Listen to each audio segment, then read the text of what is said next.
राग जो आता बाहेर येतोय हा आत्ताचा नाही आहे. 2014 पासून अनेक राजकीय घडामोडी झाल्या आहेत, ज्याच्यामध्ये प्रत्येक ठिकाणी त्यांचा पराभव झालाय आणि त्याच्यातनं व्यथित होऊन त्यांचं आता मानसिक संतुलन बिघडल्याच्या अवस्थेपर्यंत ते आलेले आहेत. आणि म्हणून ते अशा पद्धतीची पत्रकार परिषदा सातत्याने घेत आहेत. जो कोणी थकबाकीदार असेल त्याच्यावर आम्ही आवश्यक ती कायदेशीर कारवाई योग्य पद्धतीने करतो आहोत आणि त्याबद्दल आम्ही कुठल्याही प्रकारचं कॉम्प्रोमाइज करत नाही. आणि म्हणून बँकेच्या कारभाराबद्दल अशा प्रकारे गैरसमज पसरवण्याचं काम त्वरित थांबवावं. आम्ही या संदर्भात आवश्यक ती जी काही कायदेशीर कारवाई आहे ती सगळी कारवाई या पुढच्या काळामध्ये करणार आहोत.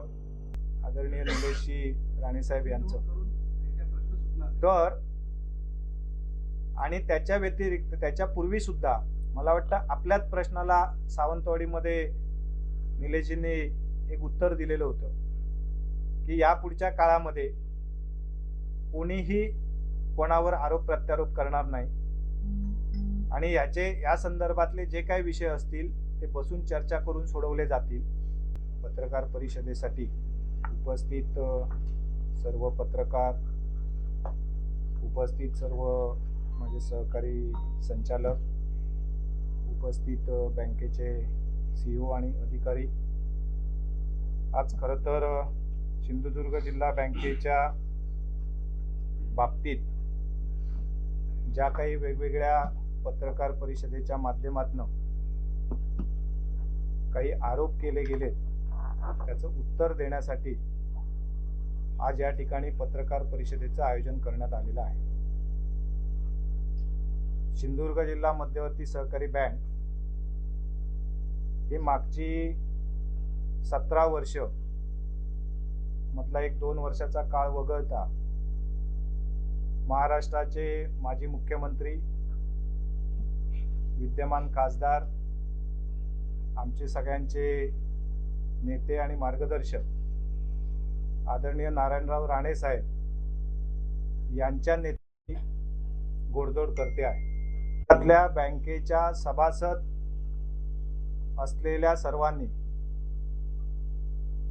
मागच्या अनेक वेळा राणे साहेबांच्याच विचाराच्या पॅनलला नेहमीच झुकतं माप दिलेलं आहे.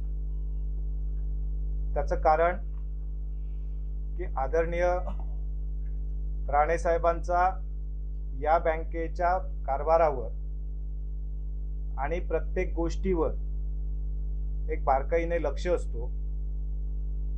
कुठलीही चुकीची गोष्ट बँकेच्या कारभारामध्ये होऊ नये या बाबतीमध्ये ते नेहमीच दक्ष असतात आणि याची जाणीव जिल्हावासियांना असल्यामुळेच पुन्हा पुन्हा जिल्हावासीय प्रत्येक निवडणुकीमध्ये राणे साहेबांच्या नेतृत्वाखाली असलेल्या पॅनलला त्या ठिकाणी विजयी करत आलेले आहेत.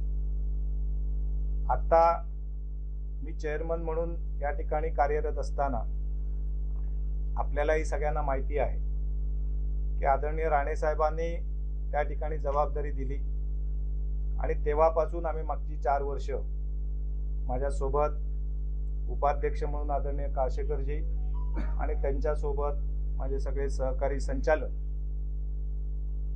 काही इतर वेगवेगळ्या पक्षातनं सुद्धा निवडून आलेले संचालक आहेत, परंतु बँक म्हणून त्या ठिकाणी काम करत असताना सर्व संचालक मंडळ एक मताने, एका भूमिकेने आणि त्या ठिकाणी धोरणानुसार काम करत आलंय. आणि हे निर्णय घेत असताना, कुठल्याही पद्धतीचे निर्णय घेत असताना आम्ही त्या ठिकाणी राणेसाहेबांच्या निदर्शनास प्रत्येक गोष्ट मी आणत असतो. त्यांच्या सिग्नल नंतरच त्याच्या संदर्भातले निर्णय होत असतात आणि त्यांचा नेहमी एक भूमिका राहिलेली आहे की या जिल्ह्यातल्या बेरोजगारांना, तरुणांना, उद्योजकांना सुद्धा घडवण्याचं काम या ठिकाणी शेतकऱ्यांची बँक म्हणून ओळख असलेल्या जिल्हा बँकेने केलं पाहिजे. आणि त्या दृष्टिकोनातनं केंद्रात मंत्री, MSMEचे मंत्री असताना सुद्धा त्यांनी देशभरामधली पहिली जिल्हा बँक की ज्याला पंतप्रधान रोजगार निर्मिती कार्यक्रम, मुख्यमंत्री रोजगार निर्मिती कार्यक्रम यासारख्या शासनाच्या योजनांचा सुद्धा त्या ठिकाणी ॲप्लिकेशन करून दिलं। याच्या मागचा उद्देशच हा होता की या जिल्ह्यामध्ये नवीन उद्योजक घडले पाहिजेत, कारण आपल्यालाही माहिती आहे की अनेक वेळा जिल्ह्यातल्या काही लोकांकडून प्रश्न उपस्थित केले जात असायचे की आपल्या जिल्ह्यामधल्या बँकेचा कर्ज पुरवठा हा बाहेरच्या जिल्ह्यातल्या शेती व्यवसायाला किंवा प्रक्रिया उद्योगाला का केला जातोय। कारण आपल्या जिल्ह्यामध्ये अशा प्रकारचे मोठे उद्योग कार्यरत नसल्यामुळे, पुढे येत नसल्यामुळे, उद्योजक पुढे येत नसल्यामुळे बँकेचा व्यवसाय टिकला पाहिजे, बँक वाढली पाहिजे, बँकेचा नफा वाढला पाहिजे, यासाठी ठेवीमधल्या रकमा ह्या कर्ज स्वरूपामध्ये त्या ठिकाणी राज्यातल्या वेगवेगळ्या जिल्ह्यांमध्ये चांगल्या उद्योगांसाठी, साखर निर्मिती असतील, इथेनॉल निर्मिती असेल किंवा इतर काही प्रक्रिया मोठे उद्योग असतील, या उद्योगांना राज्य बँक किंवा त्या जिल्ह्यातल्या जिल्हा बँका यांना सोबत घेऊन कन्सोर्शियममध्ये त्या ठिकाणी पतपुरवठा केला जातो की ज्याद्वारे मिळणारा उत्पन्न हा बँकेसाठी येतो। जिल्ह्याच्या आपल्या नफ्यामध्ये, जिल्हा बँकेच्या नफ्यामुळे त्यामुळे वाढ होत आलेली आहे। आता अशा प्रकारचं धोरण घेऊन या जिल्ह्यामधल्या अनेक शेतकऱ्यांना नवीन शेतजमीन घेणं, आपली शेती डेव्हलप करणं, त्या शेतीच्या माध्यमातून काही नवीन प्रक्रिया प्रकल्प उभे करणं, याच्यासाठी खरं तर जिल्हा बँक म्हणून आम्ही सातत्याने आग्रही असतो आणि हे धोरण पूर्वीपासून बँकेचं चालत आलेलं आहे आणि त्याच्यामध्ये अधिक सुधारणा करून आम्ही त्या दृष्टिकोनातून अगदी योग्य पद्धतीने पतपुरवठा करण्याचा प्रयत्न करत आलेलो आहोत। आता ज्या जिल्हा बँकेच्या माजी अध्यक्षांनी या बँकेबद्दल, बँकेच्या संचालक पदाबद्दल त्या ठिकाणी आरोप केलेले आहेत, खरं तर हे आरोप आणि त्यांची पत्रकार परिषद ऐकल्यानंतर त्या ठिकाणी त्यांनी चेअरमन म्हणून नेमकं काय शिकले, चेअरमन म्हणून काम करत असताना नेमकी कुठल्या गोष्टींचा त्यांनी अभ्यास केला होता, याचा सुद्धा विचार खऱ्या अर्थाने करण्याची गरज निर्माण झालेली आहे। मागच्या पत्रकार परिषदेनंतर खरं तर आम्ही तात्काळ उत्तर देणं अपेक्षित होतं। अनेक पत्रकार बंधू असतील किंवा या जिल्हावासी असतील, अनेकांचे त्या ठिकाणी फोन येत होते की आपण या पत्रकार परिषदेला उत्तर द्या, परंतु या खुर्चीला सुद्धा त्या ठिकाणी एक आचारसंहिता आहे। बँकेकडे असलेल्या ठेवीदाराची कुठलंही नाव किंवा त्याची ठेव रक्कम ही उघड करू नये, कुठल्याही कर्जदाराचा कर्ज रक्कम आणि त्याचे कर्ज व्यवहार हे तो कर्जदार सोडून अन्य कोणाला उघड करू नये, अशा प्रकारचं एक बेसिक आचारसंहिता ही चेअरमन, पूर्ण संचालक मंडळ आणि बँकेचे अधिकारी वर्ग यांना कायमस्वरूपीची असते आणि हीच आचारसंहिता आम्हाला सुद्धा लागू होती आणि म्हणून त्या ठिकाणी जोपर्यंत मग पत्रकार परिषद घेणारे असो किंवा अन्य कोणी असो, जोपर्यंत ते आमचे कर्जदार आहेत तोपर्यंत आम्ही त्याचा कर्जाचा तपशील उघड करू शकत नव्हतो आणि म्हणून त्या जबाबदारीचं भान लक्षात ठेवून, बँकेची ध्येय धोरणं आणि हित लक्षात ठेवून त्या ठिकाणी आम्ही तो संयम पाळलेला होता। त्यानंतरच्या काळामध्ये हायकोर्टाने, मुंबई हायकोर्टाच्या कोल्हापूर खंडपीठाने त्या ठिकाणी कर्जदाराला ऑर्डर केली, कर्जदार म्हणून राजन तेलींचा मुलगा प्रथमेश तेली आणि सर्वेश तेली हे दोघे जण त्या ठिकाणी कर्जदार आणि स्वतः राजन तेली आणि त्यांची पत्नी ही सहकर्जदार आहेत। त्यांना कोर्टाने ऑर्डर केली की हे कर्ज आपण त्या ठिकाणी 10 नोव्हेंबर पर्यंत पूर्ण पेड करा। खरं तर त्यांनी माझ्या माहितीनुसार त्याच्या अगोदर पत्रकार परिषद घेतलेली होती आणि त्याच्यानंतर कोर्टाने त्यांना ऑर्डर केली की पूर्ण पेड करा त्यांनी त्या ठिकाणी त्या संदर्भात ॲफिडेव्हिट सुद्धा दिलेलं होतं की आम्ही त्या तारखेला ती रक्कम पूर्ण पेड करू, परंतु त्यांनी ती पूर्ण पेड केली नव्हती. त्याच्यानंतर पुन्हा मुदतवाढ मागितली. कोर्टाने त्यांना पुन्हा 4 आठवड्याची मुदतवाढ दिली आणि काल त्यांनी पूर्ण त्या ठिकाणी कर्जफेड ही 9 डिसेंबर 2025 रोजी त्या ठिकाणी केली. आणि म्हणून आता त्याच्यानंतरच्या पत्रकार परिषदेला आम्ही स्पष्टपणे त्याचा सगळा तपशील आपल्यासमोर मांडत आहोत की या सगळ्या पत्रकार परिषदेच्या माध्यमातून त्यांनी ज्या गोष्टी मांडल्या आहेत त्याचं मूळ कारण नेमकं काय आहे हे सुद्धा सगळ्यांना खरं तर समजण्याची गरज आहे. त्यांनी त्या ठिकाणी साधारणतः 2021च्या शेवटच्या टप्प्यात जून 2021ला 9,60,00,000 रुपयाचं कर्ज जिल्हा बँकेकडनं सिंधुदुर्ग जिल्ह्यामधल्या एका जमीन खरेदीसाठी, शेत जमीन खरेदीसाठी घेतलेलं होतं. आणि हे कर्ज घेतल्यानंतर त्यावेळी त्या कर्जाच्या मंजुरीच्या वेळी त्यांना 2 वर्ष फक्त व्याज भरणं आणि त्यानंतर त्यांनी कर्जाचा हप्ता भरणं अपेक्षित होतं. परंतु हे कर्ज घेतल्यानंतर त्याने त्या ठिकाणी व्याजाची रक्कम सुद्धा परतफेड करता येत नाही आहे अशा प्रकारचा त्या ठिकाणी मुद्दा उपस्थित केला. खरं तर प्रोजेक्ट रिपोर्टमध्ये असं दाखवलेलं होतं की सुमारे 1.25 कोटीपेक्षा जास्त रक्कम आपल्याला त्याच्या शेती उत्पन्नातून मिळेल आणि आपण कर्ज परतफेड करू, परंतु ते करू शकले नाही. आणि मग त्यांनी आपल्या या कर्जाची परतफेड करण्यासाठी बँकेकडे तारण असलेल्या व्यापारी गाळे विकून आपण कर्ज परतफेड करू थोडीफार, त्याच्यासाठी तुम्ही ते तारण गाळे विकण्याची परवानगी द्या अशा प्रकारचा अर्ज केला. आणि हा अर्ज 2021 मध्ये झाला होता. 2022च्या पहिल्या महिन्यामध्ये म्हणजे जेव्हा आमचं संचालक मंडळ अस्तित्वात आलं तेव्हा आम्ही पहिल्याच टप्प्यामध्ये त्यांना त्या ठिकाणी हे गाळे विकण्याची परवानगी दिली आणि ते गाळे विकून त्याचे पैसे कर्ज खात्यात भरण्याची परवानगी दिली. आणि त्याच वेळी त्यांनी बँकेकडे अजून एक अर्ज केला की आपण दिलेला जो व्याजदर आहे बँकेने, कारण त्यांना ज्यावेळी जून 2022 मध्ये 21 मध्ये हे कर्ज मंजूर झालेलं होतं त्यावेळी या कर्जाचा व्याजदर 15% होता आणि तो व्याजदर आपल्याला परवडत नाही, त्याच्यामुळे माझं मोठं आर्थिक नुकसान होत आहे, त्यामुळे आपण हा व्याजदर आम्हाला कमी करून द्यावा की जेणेकरून माझा आर्थिक ताण कमी होईल अशा प्रकारचा बँकेकडे अर्ज. याच संचालक मंडळाने त्यांना व्याजात सवलत दिली आणि जवळपास एकूण 43,20,000ची सवलत ही बँकेकडनं त्यांना या कर्ज रकमेच्या पोटी दिली गेली.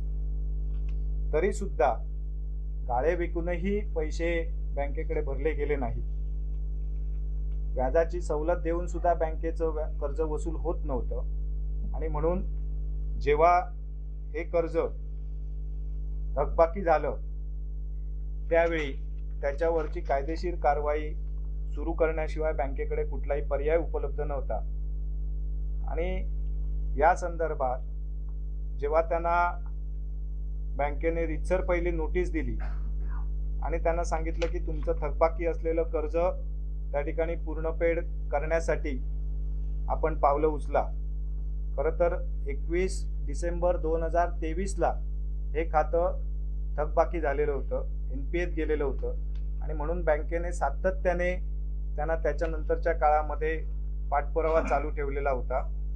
आणि तो चालू ठेवल्यानंतरही जेव्हा कर्जदार म्हणून आणि थकबाकीदार म्हणून त्यांचा बँकेला कोणताच रिस्पॉन्स मिळेना, बँकेला सदरचं कर्ज वसूल करण्यासाठी कायदेशीर पावलं उचलणं गरजेचं वाटलं, तेव्हा बँकेने पहिल्यांदा त्या ठिकाणी सहकार न्यायालयामध्ये दावा दाखल केला.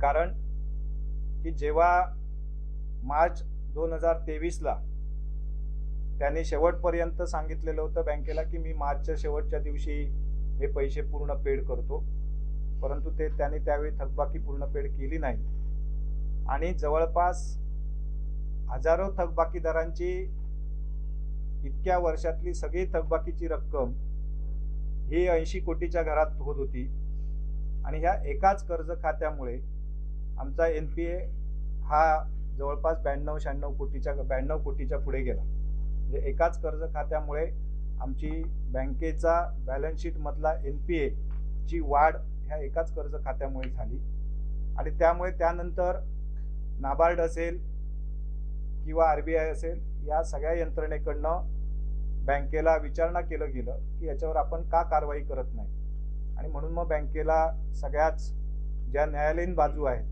त्या पुढे पार पाडाव्या लागल्यात आणि कायदेशीर कारवाईची पावलं उचलावी लागली. या कायदेशीर कारवाईची पावलं उचलत असताना सुद्धा त्या ठिकाणी त्यांनी अशी भूमिका घेतली की आम्ही हे कर्जच घेतलेलं नाही, आम्ही हे कर्ज अशा प्रकारचं त्याचं मिसयुटिलायझेशन केलेलं नाही. अनेक ज्यावेळी बँकेने चौकशी केली, त्याची तपासणी केली, कारण जोपर्यंत एखादा कर्जदार हा NPA होत नाही तोपर्यंत त्याची डिटेल इन्क्वायरी बँकेला करता येत नाही, परंतु हे खातं थकबाकी झाल्यामुळे बँकेला डिटेल इन्क्वायरी करावी लागली आणि डिटेल इन्क्वायरी केल्यानंतर असं लक्षात आलं की ह्या कर्जाचं मिसयुटिलायझेशन झालेलं आहे. या संदर्भात आम्ही सहकार न्यायालयात दावा केला आणि तो दावा केल्यानंतर कर्जदाराच्या विरुद्ध आणि बँकेच्या बाजूने ह्या दाव्याचा निर्णय झाला आणि त्याच्यामध्ये त्या ठिकाणी सहकार न्यायालयाने पूर्ण रक्कम ही कर्जदाराने भरण्यासंदर्भातली ऑर्डर केली आणि त्याच्या संदर्भात अपिलेट कोर्टामध्ये अपील झालं. तिथे त्यांनी सातत्याने तारखा घेतल्या, तिथे त्यांनी सुनावणी झाली, तिथेही त्यांच्या विरोधात निर्णय झाला, कोर्टात गेले.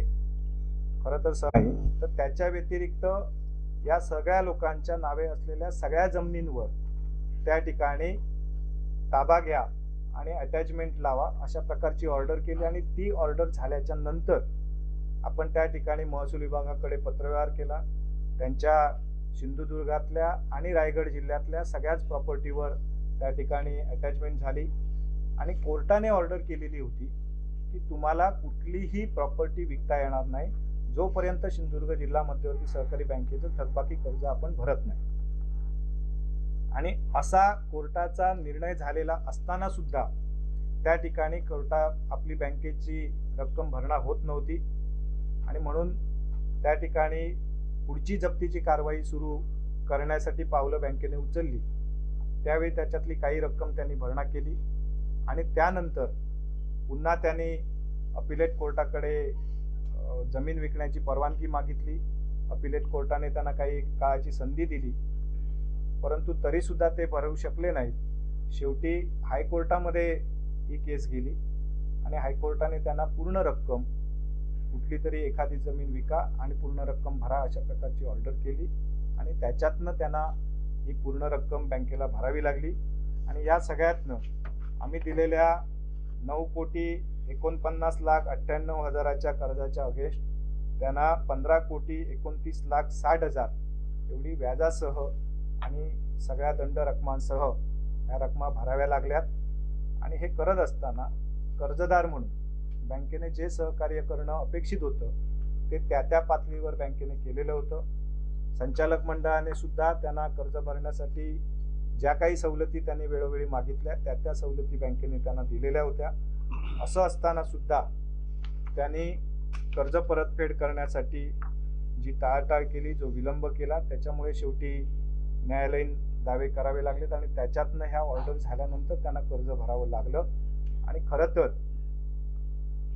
त्याच्यानंतर या सगळ्यातनं जिल्हा बँकेवर राग काढण्यासाठी, राजकीय द्वेषापोटी आणि आपल्याला बँकेला त्रास द्यायचा आहे अशा प्रकारची भूमिका घेऊन त्यांनी त्या ठिकाणी वेगवेगळ्या पद्धतीने पत्रकार परिषदेच्या माध्यमातून बँकेवर आरोप करण्याचा प्रयत्न केला. खरं तर स्वतः कर्ज घेतलेलं असेल तर स्वतःच्या कर्जा व्यतिरिक्त आपण बँकेच्या दुसऱ्या कुठल्याही कर्जदाराच्या कर्ज खात्यासंदर्भात माहिती ही मीडियाच्या माध्यमातून प्रसिद्ध करण्याचे अधिकार कोणाला दिलेले नाही। कालच्या पत्रकार परिषदेमध्ये त्यांनी बँकेचा लोगो सुद्धा वापरलेला आहे। या सगळ्या संदर्भात आवश्यक ती कायदेशीर कारवाई निश्चितपणे आम्ही करणार आहोत। खरं तर या जिल्ह्यामधल्या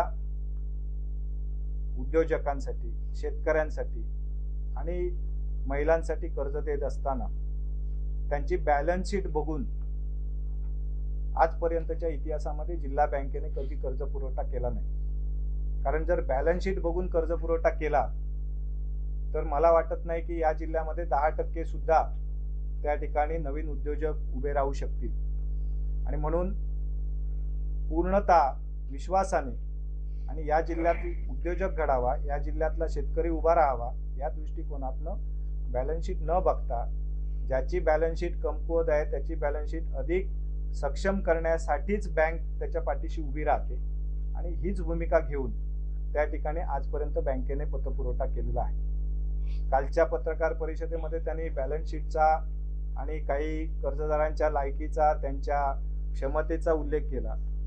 खरं तर या क्षमतेचा, या लायकीचा आणि या बॅलन्स शीटचा जर विचार 2021 मध्ये यांना कर्ज देताना बँकेने केला असता, कारण त्यावेळेच्या बॅलन्स शीट सुद्धा आम्ही काल बघितल्या, त्यावेळी असं लक्षात येतं की खरं तर त्यांना सुद्धा कर्ज देण्यासाठी ते पात्र नव्हते। परंतु कर्जाची परतफेड हा आणि त्याची तारण व्यवस्था या गोष्टीची खातरजमा करून बँक पतपुरवठा करत असते आणि त्याच्यातनं आजपर्यंत सगळे कर्जदार हे बँकेबरोबर असलेल्या संबंधांवर, त्या ठिकाणी बँकेने केलेल्या मदतीची जाणीव ठेवून वेळेत आमच्याकडे कर्ज परतफेड करत असतात।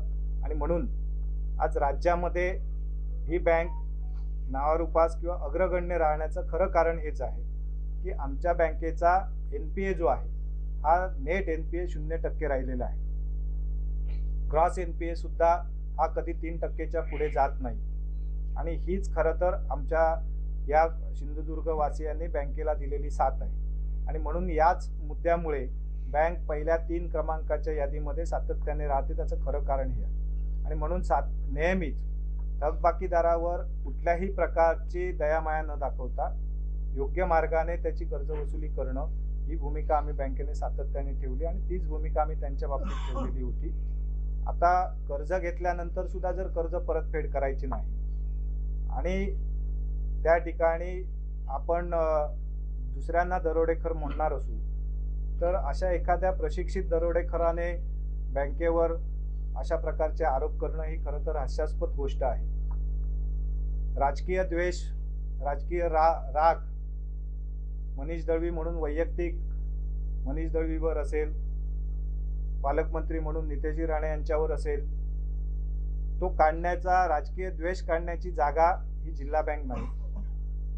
खरं तर काल आदरणीय निलेशजी राणे साहेब यांनी त्या ठिकाणी एक ट्विट केलं आणि त्या ठिकाणी त्यांनी आपली भूमिका स्पष्ट मांडली आहे।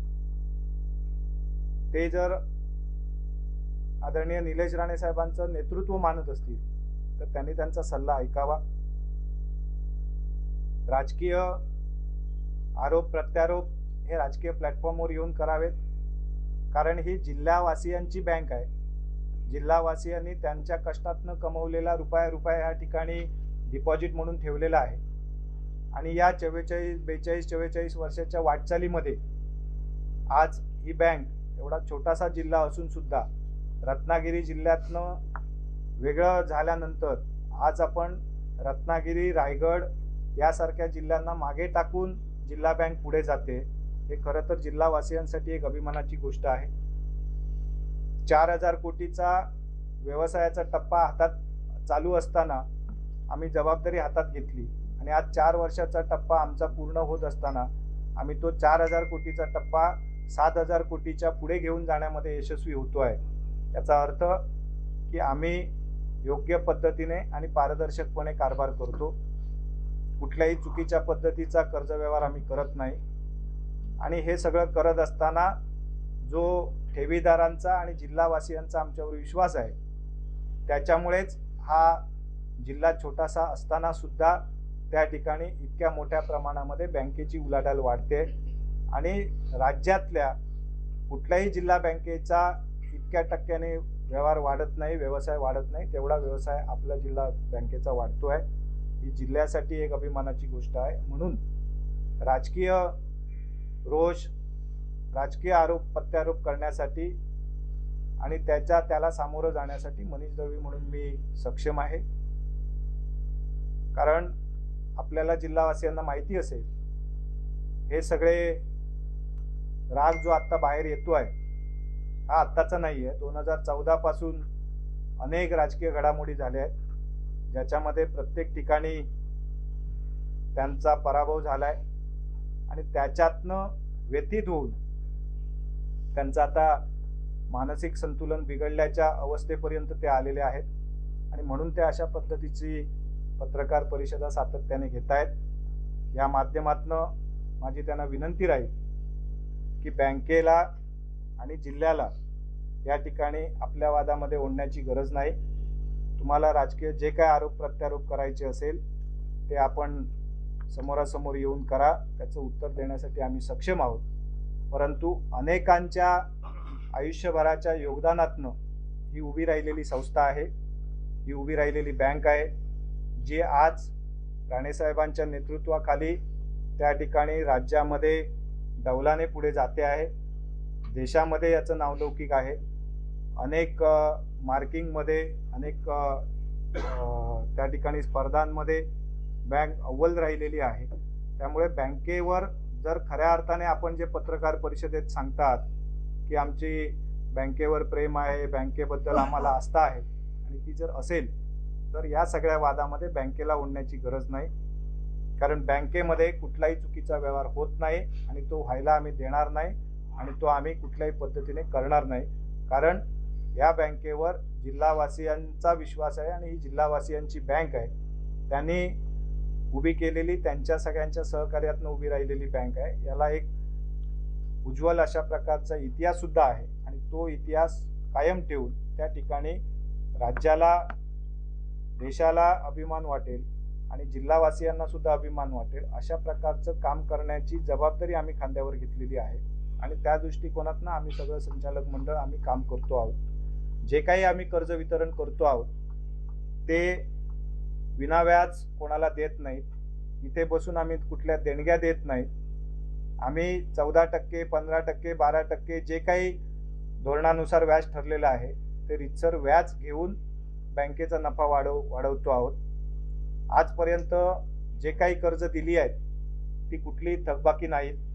ती योग्य पद्धतीने योग्य वेळेत वसूल होत आहेत आणि थकबाकी जो कोणी थकबाकीदार असेल त्याच्यावर आम्ही आवश्यक ती कायदेशीर कारवाई योग्य पद्धतीने करतो आहोत आणि त्याबद्दल आम्ही कुठल्याही प्रकारचं कॉम्प्रोमाइज करत नाही. आणि म्हणून बँकेच्या कारभाराबद्दल अशा प्रकारे गैरसमज पसरवण्याचं काम त्वरित थांबवावं. आम्ही या संदर्भात आवश्यक ती जी काही कायदेशीर कारवाई आहे ती सगळी कारवाई या पुढच्या काळामध्ये करणार आहोत.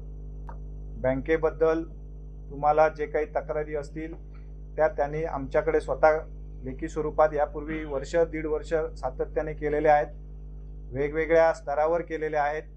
त्याची उत्तरं त्यांना योग्य पद्धतीने दिली गेलेली आहेत आणि जर त्या उत्तरातनं ते समाधानी नसतील तर ज्या ठिकाणी त्यांना न्याय मिळेल असं वाटतं त्या ठिकाणी त्यांनी अर्ज करावेत. त्याच्याबद्दल आमचं काही दुमत नाही.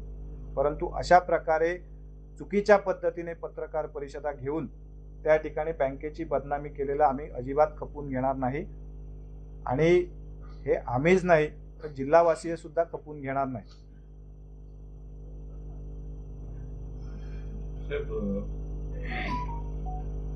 दुसऱ्या पुरुषावर आरोप करताना त्याने जो काही ऍफिडेव्हिट सादर केले त्याच्यामध्ये असं म्हटलं स्थावर मालमत्ता जी त्यांनी गहाण ठेवली त्याच्या 10 पट कर्ज देण्यात आले असं त्याने एक आरोप करताना काही पुरावे सादर केले. याबद्दल काय? याबद्दल सुद्धा आपल्याला मी सांगू इच्छिन की काल ज्या पद्धतीने 7/12 त्याचे फेरफार दाखवून दिशाभूल करण्याचा जो प्रयत्न झालाय, मुळात कर्ज कोणी घेतलंय, किती घेतलंय, कुठल्या कारणासाठी घेतलंय त्याच्यासाठी अधिक काय काय तारण व्यवस्था आहे, बँकेचं धोरण काय आहे, याची पहिली माहिती घेणं आवश्यक होतं. ती कुठल्याही पद्धतीची माहिती न घेता सातबारा दाखवून आपण दरोडा पडला अशा प्रकारची बोंब मारत जाणं हे निश्चितपणे चुकीचं आहे. कारण आम्ही जे काही कर्ज दिलेलं आहे ते मशीन खरेदीसाठी एका ड्रेजिंग कंपनीला दिलेलं आहे, जिल्ह्यातल्या ड्रेजिंग कंपनीला दिलेलं आहे. आणि हे देत असताना ज्या मशीन येणार आहेत त्यांचीच किंमत मुळात 40 कोटी आहे. आणि त्या मशीन ह्या आमच्याकडे तारण म्हणून असणार आहेत. परंतु तरीसुद्धा हा व्यवसाय आमच्यासाठी, आमच्या बँकेसाठी कर्ज पुरवठ्यासाठी नवीन असल्यामुळे आम्ही कर्जदाराला विनंती केली की आम्हाला अधिकचं तारण मालमत्ता त्या ठिकाणी द्यावी. आणि त्याच्यामध्ये त्यांनी अधिकची तारण व्यवस्था ही 32 कोटी रुपयाची आम्हाला दिली आहे, ज्याच्यामध्ये ज्या सातबाऱ्याचा त्यांनी उल्लेख केला आहे त्याच्यासाठी आपण 27 कोटी रुपये आणि त्याच्या व्यतिरिक्त अजून एक जमीन की ज्याची किंमत साधारणतः 5 कोटी रुपये आहे, अशी 32 कोटीची ॲडिशनल तारण व्यवस्था ही बँकेने घेतलेली आहे. ही बँकेच्या सुरक्षिततेसाठी ही आम्ही घेतलेली आहे. याच्यामध्ये कर्जापोटी किंवा त्या जमिनीसाठी कर्ज दिलं अशा प्रकारचा कुठलाही विषय नाही. ही मशीनसाठी दिलेलं कर्ज आहे की ज्या मशीनचा व्यवसायाचा ॲग्रीमेंट हा 2 वेगवेगळ्या स्टेट गव्हर्नमेंट बरोबर झालेला आहे, ज्याची गव्हर्नमेंटकडनं येणारी रक्कम ही आमच्या बँकेच्या थेट खात्यामध्ये येईल याची ॲग्रीमेंटमध्ये आम्ही खातरजमा करून घेतलेली आहे आणि त्याच्यानुसार सुरक्षित कर्ज पुरवठा केलेला आहे. आणि जर जिल्ह्यातला कोणी व्यावसायिक अशा प्रकारचा व्यवसाय करणार असेल आणि त्याची परतफेड सुरक्षितरित्या जर होणार असेल तर कर्ज पुरवठा करण्याबद्दल कुठलीही अडचण नाही. कारण शेवटी जिल्ह्यामध्ये असे व्यवसाय झाले पाहिजेत, उभे राहिले पाहिजेत. त्यामुळे कुठेतरी फक्त अंदाजावर भुई थोपटत जाण्यापेक्षा व्यवस्थितरित्या जर माहिती आमच्याकडनं घेतली असती तर अधिकची माहिती सुद्धा आम्ही त्यांना दिली असती. असं पण सांगितलंय की कर्ज वाटप घोटाळा आहे, ही मालिका आहे कर्ज वाटप घोटाळ्याची आणि टप्प्याटप्प्याने एक घोटाळा आपण प्रेसच्या माध्यमातून उघड करणार आहोत. मुळात बँक हे डिपॉझिट घेतल्यानंतर कर्ज देण्यासाठीच कर्ज देणं आणि कर्जावर व्याज घेणं हाच बँकेचा व्यवसाय. आम्ही जर कर्जच नाही दिलं तर बँकेचा व्यवसाय होणार नाही. 72 कोटीचा नफा असणारी बँक आज 116 कोटी रुपया कालच्या वेळी आणि आत्ता आमचं त्याच्याही पेक्षा यावर्षी जवळपास 125 कोटी रुपयाच्या आसपास आमचा नफा जाईल. हे नफ्यामध्ये वाढ आम्ही कर्ज पुरवठा करतोय म्हणून होते. कर्ज पुरवठा करणं याला जर घोटाळा म्हणत असतील तर त्यांनी संचालक म्हणून आणि बँकेचा चेअरमन म्हणून नेमकं काय काम केलंय हे खरं तर प्रश्नचिन्ह आहे. कर्ज पुरवठा करत असताना त्याला बँकेचं धोरण आहे, RBIच्या गाईडलाईन्स आहेत, नाबार्डच्या गाईडलाईन्स आहेत आणि सहकार खात्याच्या गाईडलाईन्स आहेत. या सगळ्याचा वापर करून त्या ठिकाणी त्या पद्धतीने कर्ज वितरण केलं जातं. हे कर्ज वितरण केल्यानंतर सुद्धा त्या कर्ज खात्याच्या संदर्भात वर्षभरामध्ये 5 वेगवेगळ्या ऑडिट होतात आणि 5 वेगवेगळ्या ऑडिटमध्ये या सगळ्या प्रकरणांचा तपास केला जातो. त्याच्यामध्ये जर कुठल्या चुका झालेल्या असतील तर त्या चुका ऑडिटमध्ये निदर्शनास आणून दिल्या जातात आणि ऑडिट रिपोर्ट आल्यानंतर त्याच्या पुढच्या 90 दिवसाच्या आत त्याच्या दुरुस्त्या करण्याची जबाबदारी ही संचालक मंडळावर आणि अधिकाऱ्यांवर असते आणि त्या पद्धतीनेच बँकेचं काम चाललेलं आहे. आणि म्हणून सगळ्या ऑडिटमध्ये आम्हाला A किंवा A+ हे जे मार्किंग मिळतं हे ऑडिटर त्या सगळ्या गोष्टी तपासतो आणि योग्य पद्धतीचं कर्ज वितरण झालेलं असतं म्हणूनच हे ग्रेडिंग मिळतं. हे ग्रेडिंग काही घरात बसून मिळत नाही. त्यांनी असं म्हटलंय की डिफॉल्टर आपण कर्ज घेतलं परंतु वेळेत मी कर्ज भरत असताना बँकेने मला डिफॉल्टर घोषित करण्याचा प्रयत्न केला आणि सातत्याने त्रास दिला असं त्यांनी आरोप केलाय. बाय राऊंड तुम्ही असं म्हटलंय की 2023ला डिसेंबर 2023ला त्यांनी 15% व्याजदरामध्ये 14% विनंती केली होती, तुम्ही 1% कमी केली. त्या दोन्ही गोष्टीकडे तुम्ही ऍज अ चेअरमन म्हणून कसं बघताय?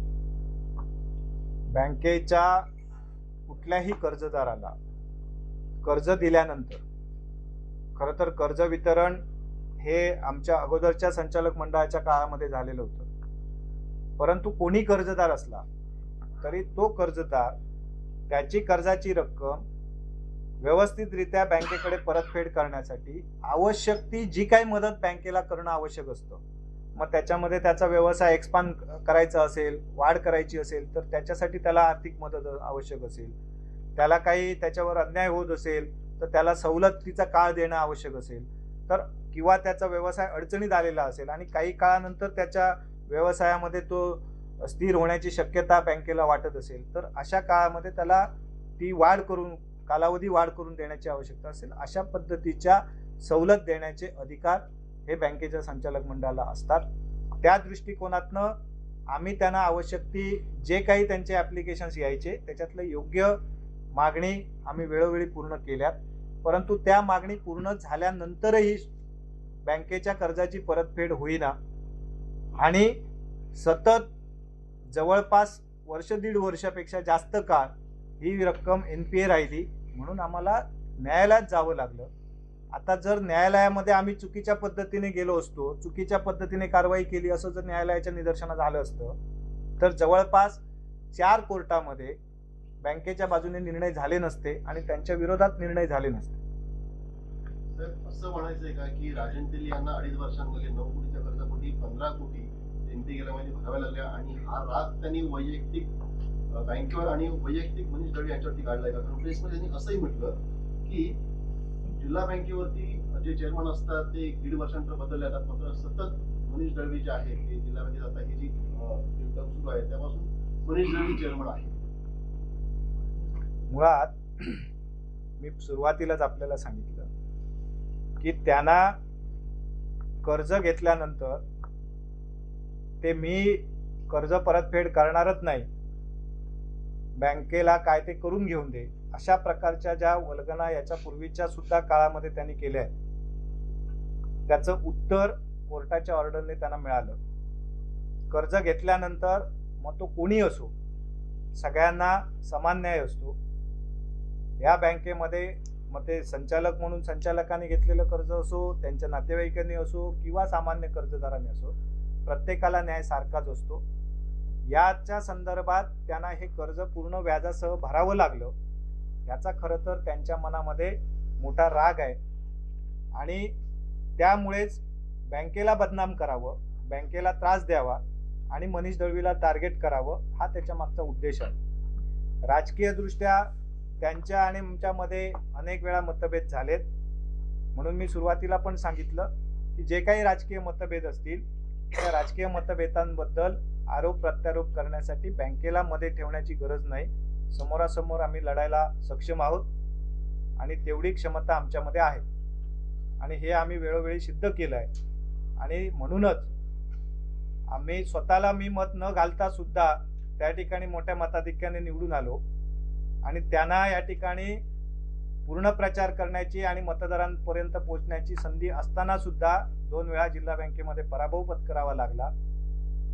आणि म्हणून ही पात्रता जी आहे, ही पात्रता जिल्ह्यातल्या जिल्हावासीय जिल्हा बँकेच्या सभासदांनी ओळखली, म्हणून त्यांना दुसऱ्यांदा आणि तिसऱ्यांदा सुद्धा पराभव पत्करावा लागला आणि ती पात्रता आमची होती आणि म्हणून राणेसाहेबांनी ही काम करण्याची आम्हाला संधी दिली आणि ती पात्रता आहे, म्हणून जिल्हावासियांनी विश्वास टाकून आज 4,000 कोटीवरचा व्यवसाय 5 वर्षात फक्त 7,000 कोटीवर नेण्यासाठी मदत केली.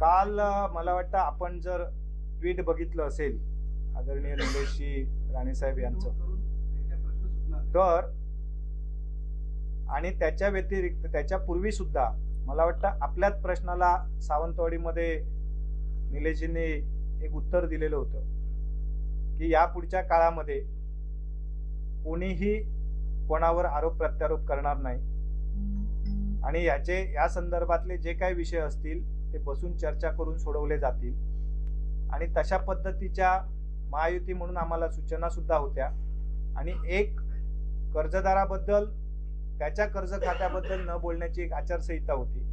या दोन्ही बंधनांमुळे आम्ही गप्प होतो. परंतु काल ही बंधनं त्यांनी स्वतः तोडली आणि म्हणून काल निलेशजी राणेसाहेब यांना त्याच्या संदर्भात आपलं मत स्पष्टपणे मांडावं लागलं. मला असं वाटतं की काही संयम हा नेता म्हणून अनेक वर्ष सार्वजनिक जीवनात काम केल्यानंतर तो संयम पाळला पाहिजे आणि तो संयम पाळण्याची क्षमता कदाचित त्यांची आता राहिलेली नसेल आणि म्हणून त्यांनी अशा प्रकारची भूमिका घेतली आहे.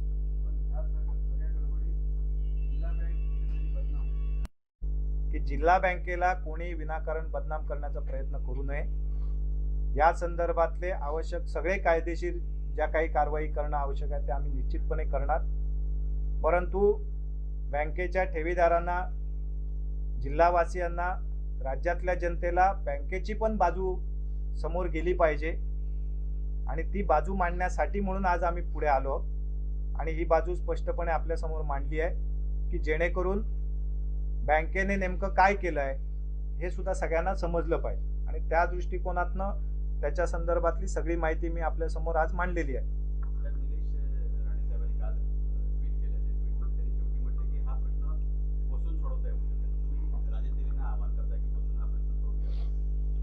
मला आवाहन करण्याची आवश्यकता नाही. त्याचं कारण आदरणीय राणेसाहेब असतील, आदरणीय निलेश राणेसाहेब असतील, पालकमंत्री म्हणून नितेश राणेसाहेब असतील किंवा आमचे सर्वांचे नेते चव्हाणसाहेब असतील, यांनी एखादी आम्हाला सूचना केली की ती सूचना ही आमच्यासाठी ग्राह्य असते. कारण नेतृत्वावर विश्वास ठेवून जनतेने, सभासदाने आम्हाला या जबाबदारीपर्यंत आणलेलं आहे. जबाबदारी आमच्या खांद्यावर दिलेली आहे. त्यामुळे नेतृत्वाच्या सूचना मानणं आणि नेतृत्वाच्या सूचनेनुसार काम करणं ही जबाबदारी आमची आहे आणि ती जबाबदारीचं भान आम्हाला आहे.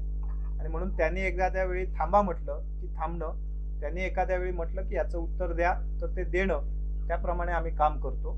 आणि याच्यावरूनच आपल्या लक्षात आलं असेल की त्या संदर्भातली योग्य ती चर्चा आम्ही त्यांच्याशी केलेली आहे. एकीकडे शिंदे सेनेचे दीपक केसरकर असतील, निलेश राणेसाहेब असतील, हे सगळे तुमच्या कामाचं कौतुक. युती धर्म पाळावा यानंतर रवींद्र चव्हाणांनी पण म्हटलेलं होतं. परंतु 4 वर्ष तुम्ही यशस्वी कारकीर्द केल्यानंतर एक 10 महिने ते 1 वर्ष राहिले जिल्हा बँकेच्या निवडणुकीला, त्याचं मनीष दळवींना टार्गेट करण्याचे प्रयत्न वाटतात का तुम्हाला? चांगली गोष्ट आहे. ते ज्या अर्थी टार्गेट करतायत त्या अर्थी आम्ही चांगलं काम केलंय हे त्याच्यातनं सिद्ध होत आहे. त्यामुळे त्यांना जर टार्गेट करायचंच असेल तर त्यांनी निश्चितपणे आम्हाला टार्गेट करावं. परंतु त्याच्यासाठी बँकेला मध्ये ठेवायची आवश्यकता नाही.